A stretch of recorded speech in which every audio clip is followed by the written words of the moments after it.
Dear Mrs. Finch, as Lewis's psychiatrist, I can understand your desire for an explanation. As I see it, the trouble began in January, shortly after we convinced your son to seek treatment for substance abuse.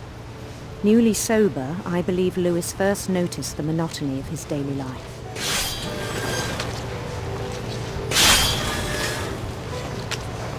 He kept working at the cannery, but he withdrew part of himself. In our sessions, I saw the same behavior. His mind began to wander. I asked him to describe it. He said he started small, imagining a labyrinth. He'd feel his way about. Then something moved. Bats and toads.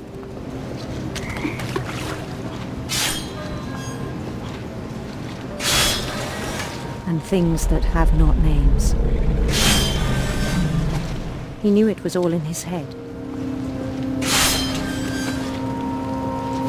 But he took it very seriously. I had hoped he'd find himself.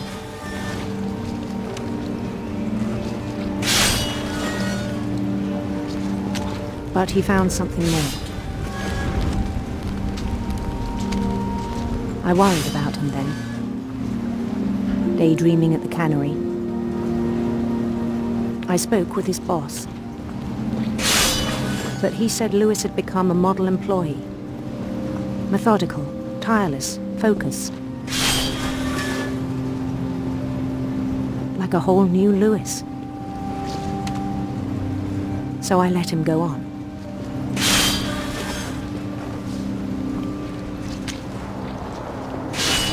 I even encouraged him.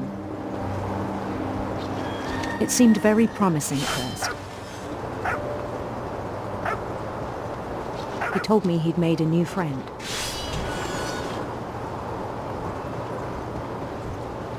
On the edge of a city he named Lewis-topia.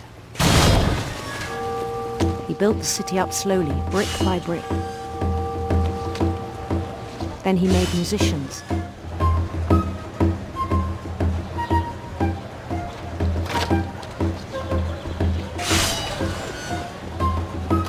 And songs for them to play. He talked about starting a band. And he was always humming something. Every day his imagination grew stronger.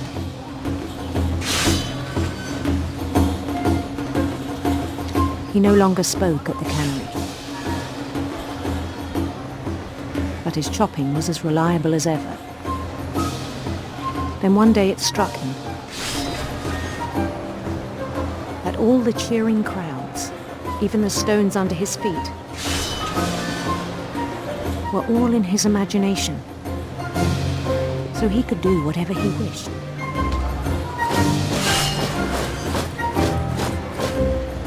He held an election for mayor. And he won.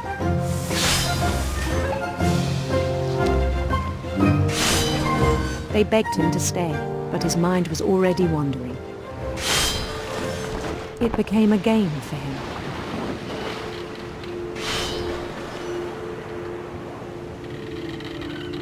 He'd conquer a city, then immediately push on. New Louisville.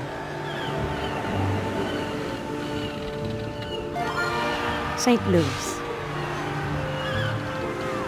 He started drifting away from our reality.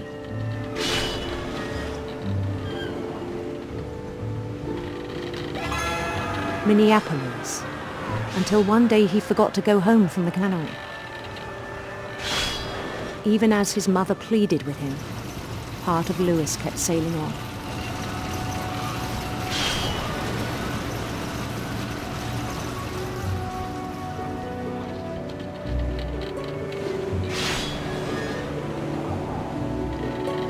In Lewisburg, he heard rumors of a Handsome queen.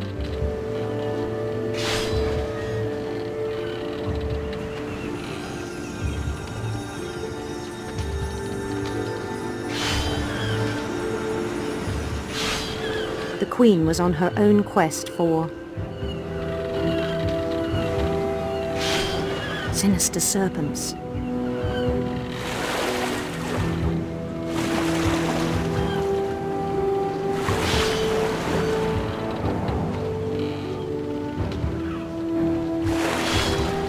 He followed the sound of her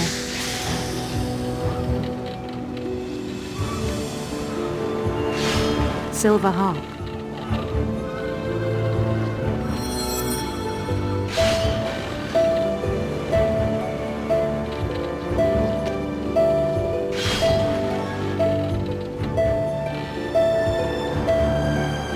His chase led him to a golden palace east of the sun and west of the moon. Even then, his logic remained sound. He knew the world was all in his imagination.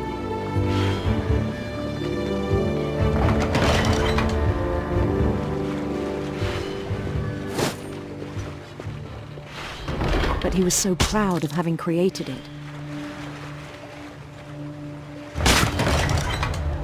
In his own eyes, he'd become something greater than a king.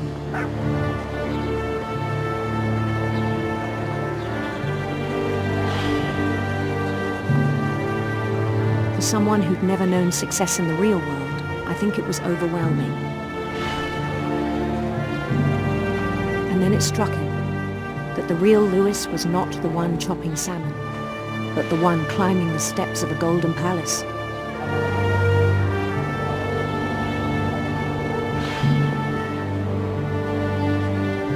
My imagination is as real as my body, he told me. It was hard to argue with him.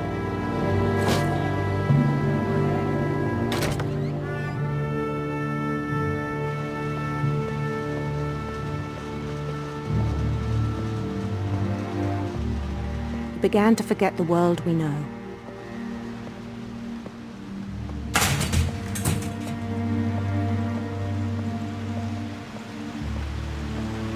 I think it pained him to remember Lewis, the cannery worker.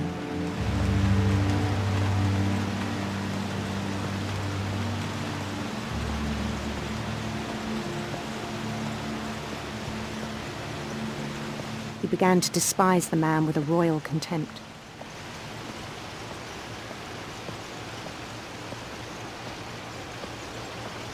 I still thought I could save him. Even after he said he was being crowned king over all the lands of wonder. The palace would be packed with his companions.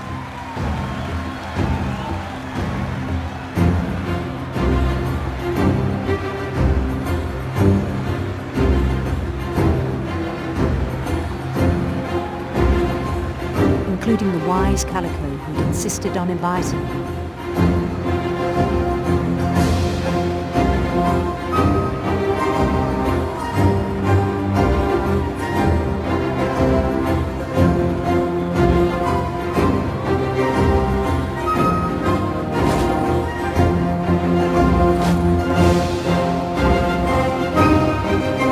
Queen waited, holding his crown.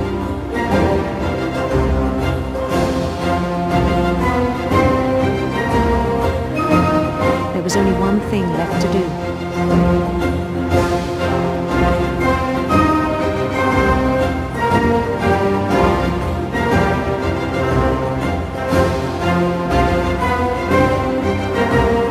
Bend down his head.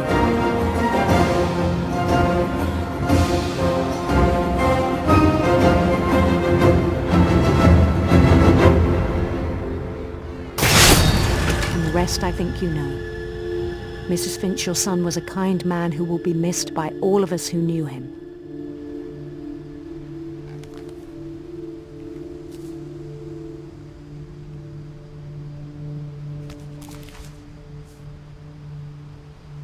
My brother was really cool. I wish you could have met him.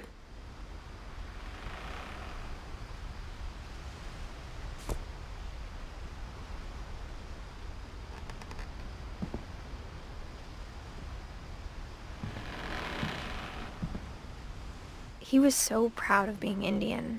I think for him, it was a way to be something other than just a Finch.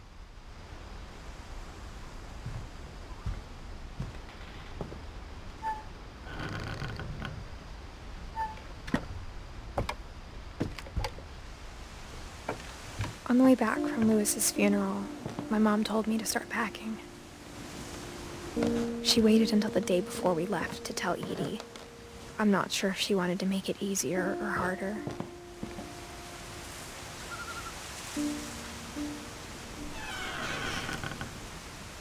I wish we'd stayed.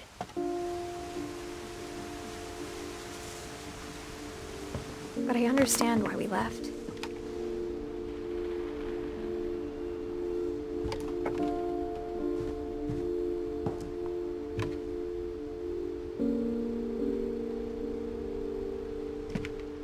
What happened that night had been coming for a long time. Maybe it should have come sooner.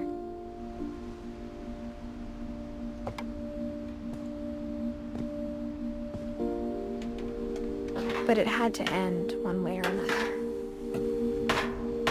All that's left now is to tell you about that last night.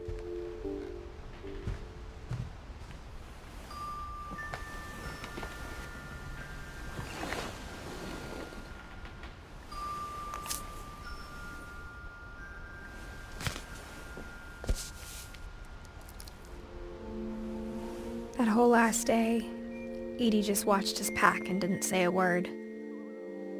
Until supper, when she raised her glass and said, "To our final night together, and all our final nights apart."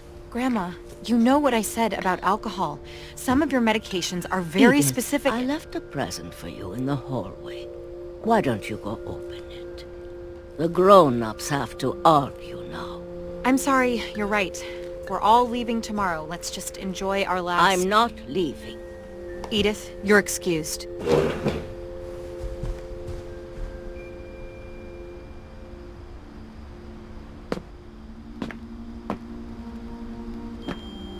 The power had been shut off that morning, but Edie always had plenty of candles. When my mom sealed the library, I don't think she knew about the other entrance.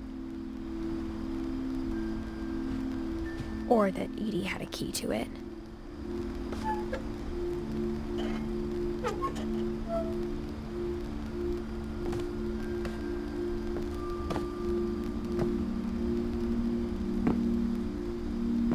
That thing you're afraid of isn't going to end when you leave the house. Edith has a right to know these stories. My children are dead because of your stories. I think it's best if Edith and I leave tonight. We'll have the nursing home send a van for you in the morning, okay?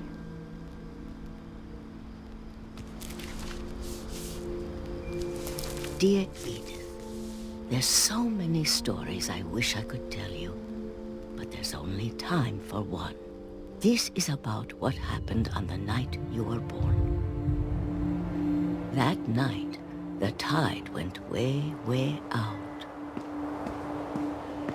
It was the first and last time I ever saw the old house aground. There'd been an earthquake out in the middle of the ocean. They called it the lowest tide in 1,000 years. God, it smelled awful. You know, I've seen that house every day of my life.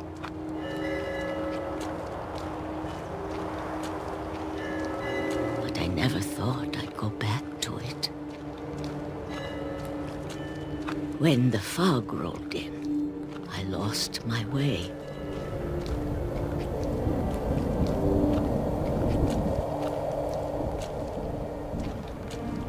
I got turned around.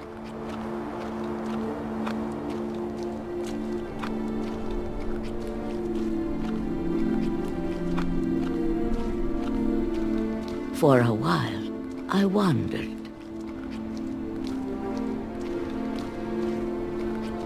I started seeing things.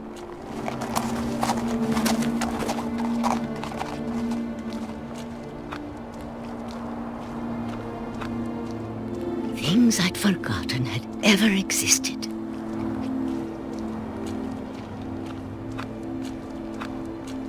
But when I saw them, they felt like old friends. That night, a lot of things came back to me.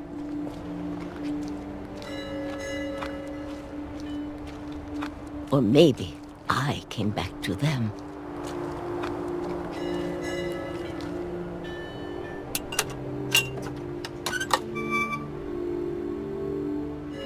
Things I can't explain, but that I need you to try and... Edith, what are you doing in here? It's mine. Edith! Mom, you're gonna rip it! Let go! I kicked and screamed, but Mom dragged me to the car. I never saw Great-Grandma Edie again. The next morning, the van came to pick her up, but she was already gone. After that, we moved around a lot.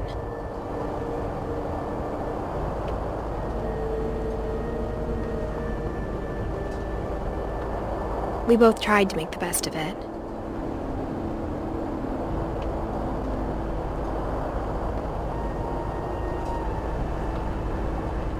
A few years went by.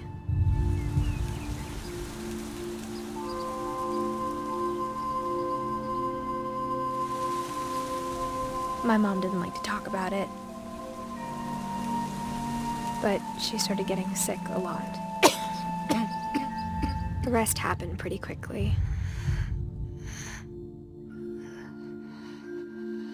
She got better for a while,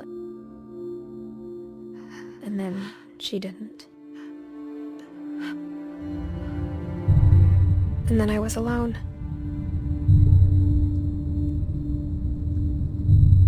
The last Finch left alive.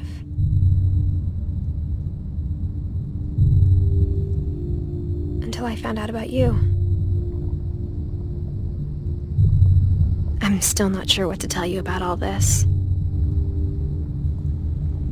If we lived forever, maybe we'd have time to understand things. But as it is, I think the best we can do is try to open our eyes. And appreciate how strange and brief all of this is. This journal was supposed to be for you. But now I hope you'll never see it. I just want to meet you. And tell you all these stories myself. But I guess if you're reading this now, things didn't work out that way.